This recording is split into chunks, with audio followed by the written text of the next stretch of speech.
ఈరోజంతా వచ్చిన వారు పవిత్రాత్ములు, వారిని ప్రవేశింపని.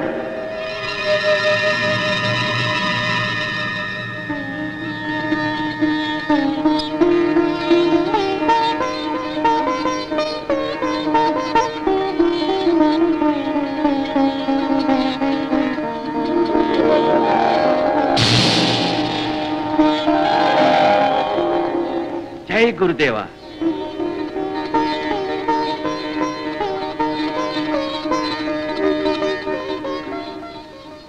కుమార, సర్వపాప శాప వినాశన కారణి అయిన ఈ పుణ్యతీర్థంలో స్నానం చేసిరా నాయన.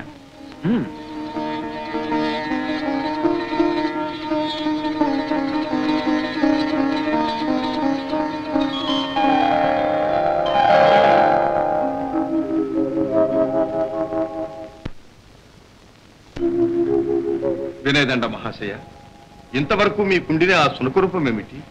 ఇన్నాళ్ళు నాకు ఈ మౌఢ్యమేమిటి? ప్రచండుని ధనాశయ ఇన్ని అనర్థాలకు కారణం. ఆ ప్రచండుడు స్వార్థంతో సకల విద్యలు నీకు బోధించాడు. ఎందుకో తెలుసు, సకల విద్యావేత్త అయిన సాహసవంతునికే గుడిలోని గుడ్లు లభిస్తాయి. వాటి వల్లే లక్ష్మీ భాండారం సిద్ధిస్తుంది. లక్ష్మీ భాండారం? అవును నాయన. ధర్మ సామ్రాజ్య సంస్థాపనార్థం ఉపయోగపడవలసిన ఆ ధనం గురుద్రోహి ప్రచండుడు దక్కించుకోదలిచాడు. గుడ్లు తెచ్చిన నీ వల్ల ప్రయోజనం తీరిందనుకున్నాడు.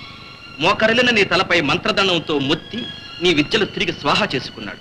ఆ దుష్టుడి వల్ల నేను శపించబడ్డాను. ఇది సర్వ పాప శాప వినాశన కారణి అయిన పుణ్యతీర్థం. దుష్ట శక్తుల వల్ల తమ రూపం విద్యలు పోగొట్టుకున్న వారు ఇందులో మునిగితే తిరిగి వారి రూపం విద్యలు లభిస్తాయి. పూర్వం గురుదేవులు దీన్ని నాకు చూపించారు. మహాత్మా, మీ వల్ల నా విద్యలు నాకు లభించాయి. కృతజ్ఞత. మంచిది నాయన, మళ్ళీ కలుసుకుందాం. పదండి స్వామి. కులవర్ధన, ఆ అదృష్టశాలి నువ్వే నాయన. ఆ పద్మరేఖ కలిగిన చేయి నీదే. ఈ చేతి కోసం ప్రచండుడు, మధురవర్మ మహారాజు, నేను హేమమాలిని ఎన్నాళ్ళగానో గాలిస్తున్నా. ఏమిటిది స్వామి?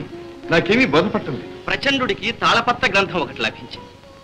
లక్ష్మీ భాండారం లభించే రహస్యాలు అందులో ఉన్నాయి. కానీ ఈ అరచేత రేఖలు కలవాడే అందులోని విషయాలు చదవగలడు. ఇక ఆ ప్రచండు నిన్ను వదలడు. మళ్ళీ నీకు హాని తలపెట్టక మానడు. జాగ్రత్త సుమా. పురందర నగర మహారాణి హేమమాలిని వద్ద ఒక మణిహారం ఉంది.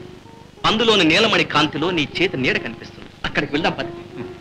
మహాత్మా, ముందు ప్రియదర్శనం చేసి ఆ తర్వాత పురందర నగరానికి వెళ్దాం. పదండి.